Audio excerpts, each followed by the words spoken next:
Muy buenas noches, bienvenidos. Esto es 40 de Argentina en Democracia. Y ya sobre el final del año 2023 nos estamos aproximando, al menos en lo que hace la faceta política y al repaso de los principales eventos en estos 40 años de democracia, a un tramo final, como se podrán imaginar ustedes. Nos queda muy poco por recorrer y para llegar a la actualidad, y el capítulo que tenemos esta noche para compartir con todos ustedes es verdaderamente interesante y nos hace plantear acerca de un sinnúmero de acontecimientos protagonizados por una mujer que llegó a la magistratura argentina, fue presidenta y encaró una buena parte de transformación después de que el Estado sufriera otra de la mano de Carlos Saúl Menem con las privatizaciones. Estamos hablando de Cristina Fernández de Kirchner, que entre varias cosas que protagonizó en su gobierno fue la reestatización de empresas muy importantes, estratégicas en la Argentina, y que también tuvo sus claroscuros cuando llevó adelante una importante medida que apuntaba a modificar el ingreso que aportaba el campo, en este caso con retenciones móviles. Podríamos decir que en el programa de esta noche vamos a hablar de claroscuros del gobierno de Cristina Fernández de Kirchner, para hablarlo con un especialista en la materia, con un analista político, para ver qué estuvo bien y qué estuvo mal en esa época del kirchnerismo. Presentamos 40 de Argentina en Democracia. Tenemos todos la enorme responsabilidad de asegurar hoy y para los tiempos la democracia y el respeto por la dignidad del hombre en la tierra argentina.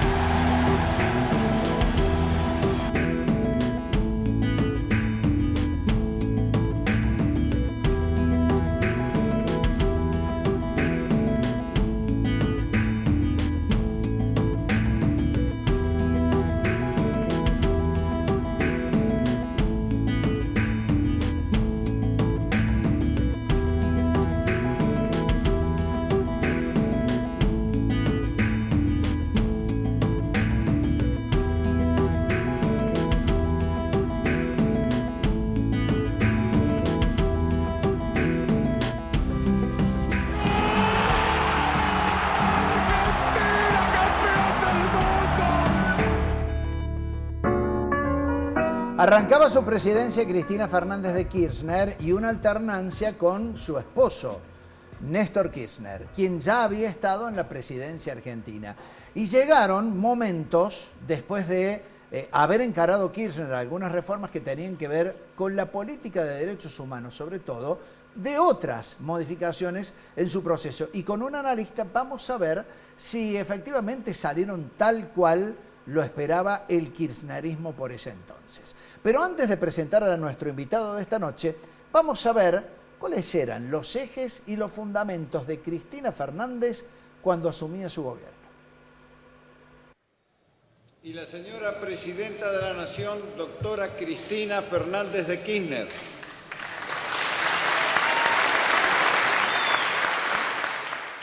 Instituciones y sociedad solo se reconocen cuando pueden lograr objetivos de mejorar la calidad de vida de la gente. Y quiero poner entonces, en este nuevo modelo económico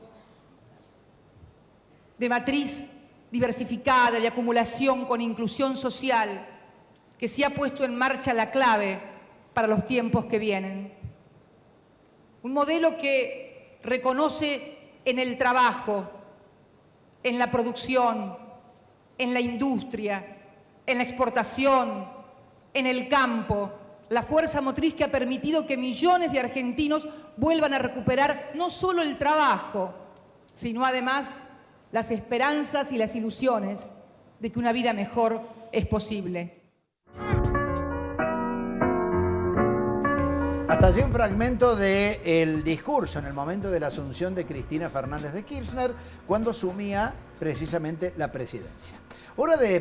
Momento de presentar a nuestro invitado de esta noche, el licenciado Ignacio Liendo, es analista político y también docente universitario. Ignacio, bienvenido al programa. Buenas noches. ¿Cómo estás? ¿Cómo te va, Julio? Mucho gusto. Gracias por tu invitación. Un gusto de tenerte acá, ¿eh? Un gusto es mío. Bueno, vamos buscando algunas conclusiones respecto a esto que decimos nosotros.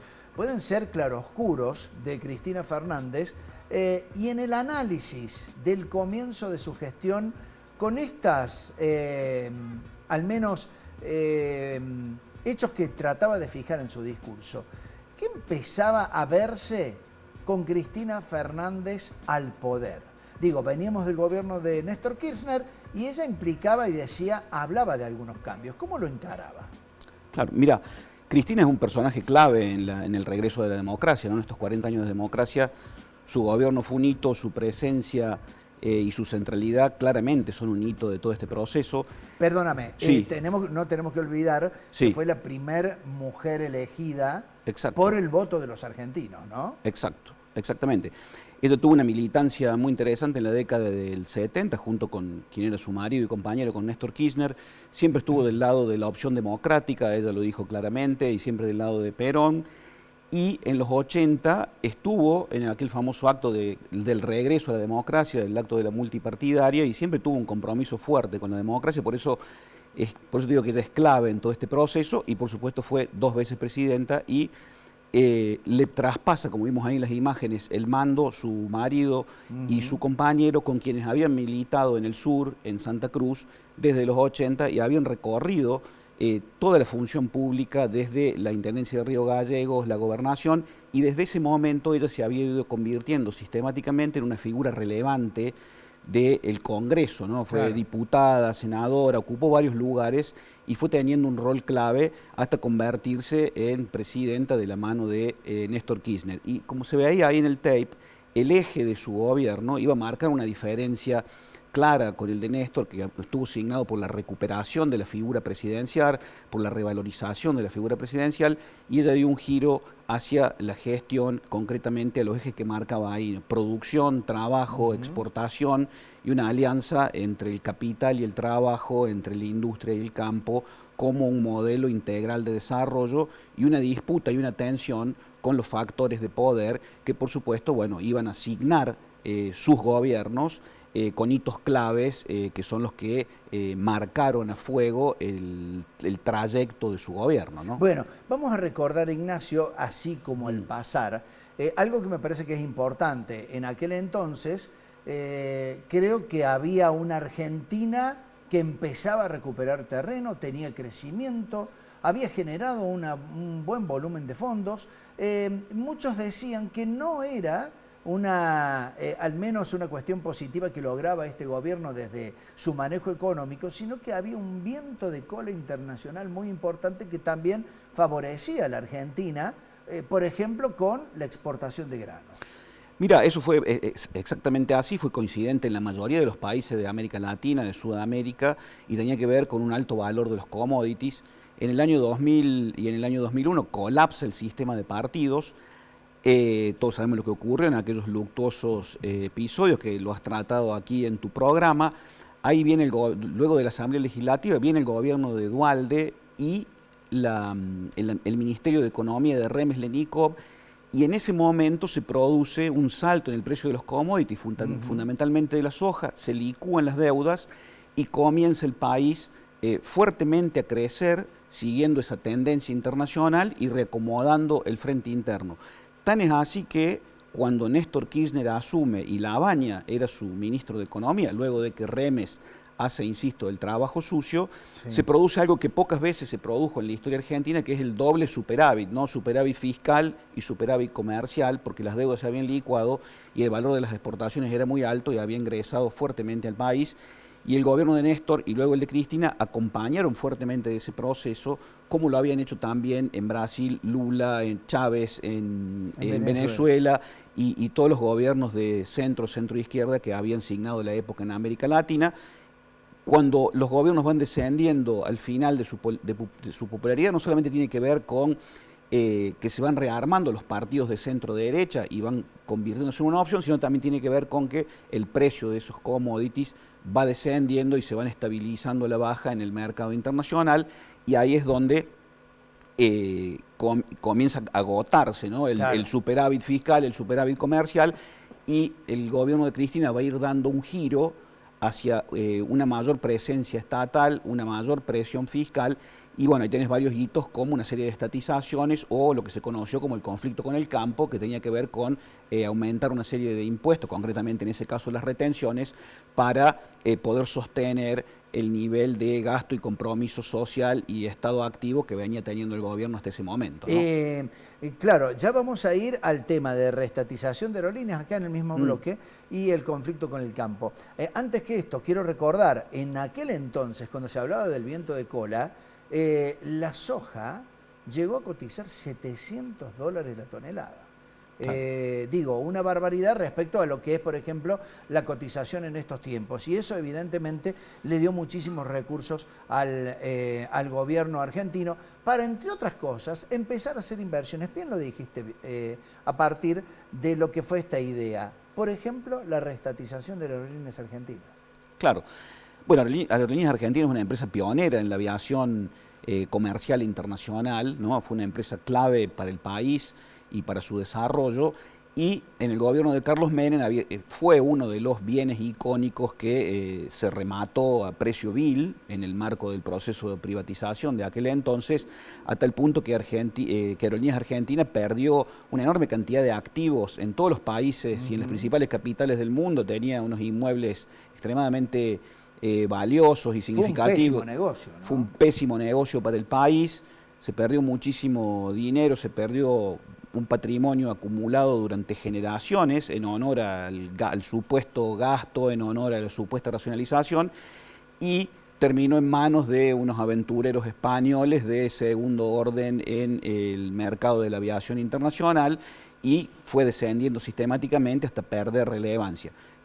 A partir de la estatización, la aerolínea de bandera comienza a convertirse nuevamente en un hito clave para el desarrollo del país, ¿no? Vamos hablando de aerolíneas y, por supuesto, de una línea aérea de bandera y de la importancia que eso tiene.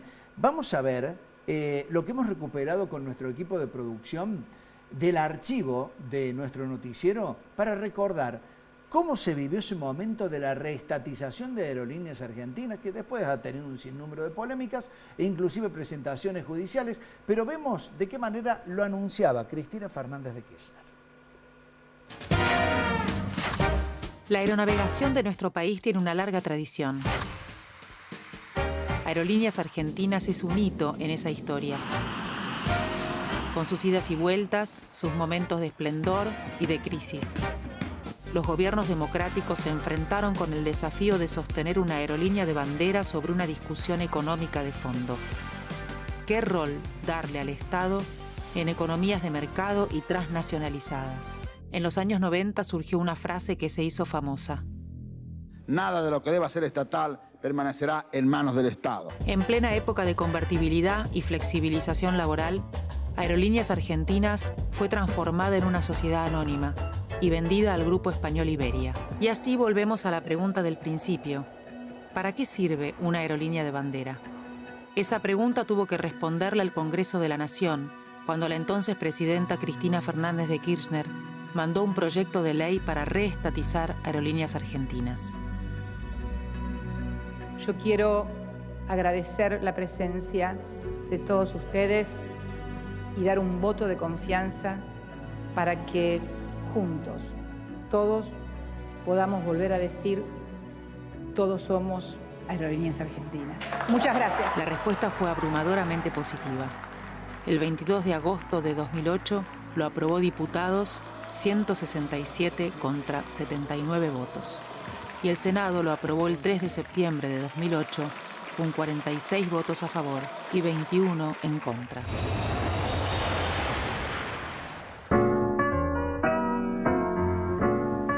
Ahí teníamos un muy buen resumen de cómo Cristina Fernández comenzó a tomar un eje muy importante de uno de sus anuncios cuando apenas asumió, que fue tratar de recuperar aquello que era patrimonio del Estado.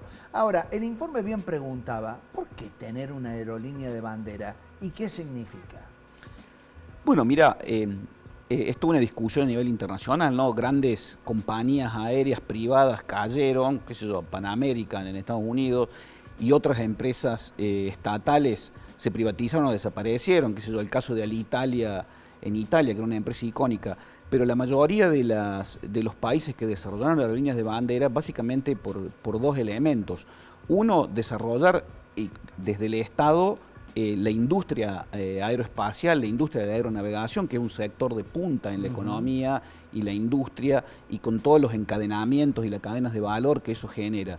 Y por otro lado, también tiene que ver con un país como la Argentina, que con su extensión y su macrocefalia demográfica y su dispersión, una aerolínea que cubra desde el Estado el territorio contribuye fuertemente a la integración del país, donde hay una enorme cantidad de trayectos que no son rentables para el sector privado, ¿no? Exactamente, y que el sector privado definitivamente no se interesa en lo más mínimo de poder cubrir, ¿no? Desde ese punto de vista queda claro por qué es importante una aerolínea de bandera. Ahora, la crítica que se ha hecho, y aún hoy cuando comienza a debatirse nuevamente si tiene que estar o no privatizado, es la cuestión del gasto excesivo que tiene una aerolínea que tiene tal vez un sobreexcedente de personal y en una de esas que nunca llegó a recuperar buena parte de lo que en algún momento fue la aerolínea con un costo realmente muy alto para tratar de volver a explotar todo lo que necesitaba explotar como recorridos, por ejemplo, ¿no? Claro, eso es una cuestión paradigmática que tiene que ver, si vos te parás sobre el gasto, bueno, y gasta más de lo que ingresa, va a haber un incentivo para privatizarlo si ese es el sino de la época y es el estado de la situación en la época. Ahora bien, ¿cuánto gasta? ¿Qué representa en el presupuesto público? Y no será, en vez de un gasto, una inversión, si estamos dando cuenta de un desarrollo industrial y de una integración territorial. La pregunta es, ¿cuánto se gastan en derivados financieros o en cuestiones financieras que están de moda también en la discusión de las LELIC, por ejemplo? ¿Cuánto pagan de intereses por día? Ahí es donde está verdaderamente el gasto del Estado y no en iniciativas de esta naturaleza que tienen que ver con la integración industrial y la integración territorial del país, ¿no? Hay una cuestión de dónde se para la dirigencia desde el punto de vista paradigmático y qué ideas impulsan y cómo ordenan desde allí la política pública, ¿no? Es innegable la importancia que tiene la reestatización de aerolíneas argentinas. Y en eso tengo entendido que, vos lo mencionaste hace un rato, comenzaron a irse recursos que tenía la Argentina por ese momento dorado de la soja en una cotización internacional realmente muy elevada que había generado muchas reservas en el país, ¿no?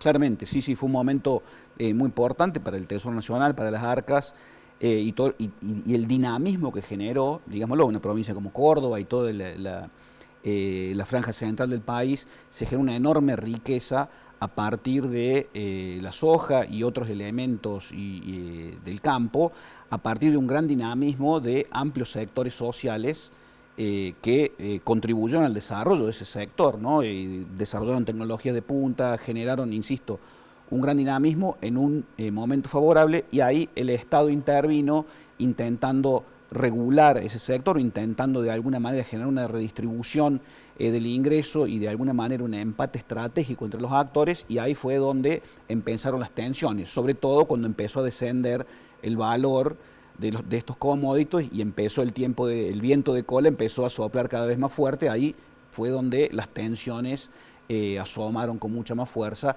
mientras había un fuerte ingreso, todo eso estaba disimulado en ese propio dinamismo y en ese encuentro que había habido entre esos sectores de la economía y el Estado, pero cuando comenzó a descender el precio, surgieron las tensiones y surgieron los problemas, ¿no? Bien, entonces, lo que podemos decir como conclusión es que en este momento Cristina Fernández logra un muy buen golpe de efecto con la reestatización de Aerolíneas Argentinas, lo que sí iba a empezar a tener como consecuencia de la economía en líneas generales, la externa y la interna, algún tipo de consecuencia negativa, ¿no? Por supuesto, ahí comienza de alguna manera a generarse una serie de desequilibrios macroeconómicos entre los ingresos, entre el gasto y sobre todo comienza a ponerse fuertemente en evidencia, ¿viste? Como cuando desciende un lago, desciende una laguna y afloran ruinas. básicamente la siguiente, es lo que los analistas, los especialistas en el tema llaman la restricción externa. Argentina es una potencia media con un nivel de industrialización importante, pero no están todas las cadenas de valor integradas en todos los tramos de los insumos. Entonces es un país que, por ese motivo y por otros que tienen que ver con el turismo, por el modo en que consumimos, es un país que consume muchos más dólares de los que verdaderamente produce. Exactamente. Es una tensión que hoy estamos viendo fuertemente, ¿no? En ese entonces comenzó a aflorar esa ruina estructural de la economía argentina, y las soluciones que se fueron planteando, o que fue planteando el gobierno de Cristina, fue una serie de cepos, una serie de parches, una serie de cuestiones que fueron de alguna manera haciendo sostenible la situación, pero complejizando las posibilidades de gestión de ese esquema, y son el origen de los problemas que hay hoy, de alguna manera, ¿no? Bueno, lo vamos a ver en el próximo bloque, porque Ignacio Liendo nos está haciendo referencia a un capítulo nuevo que comienza a discutirse con mucha fuerza y que generó uno de los problemas más graves que tuvo el gobierno y precisamente todos los argentinos: el conflicto con el campo. Seguimos tras la pausa.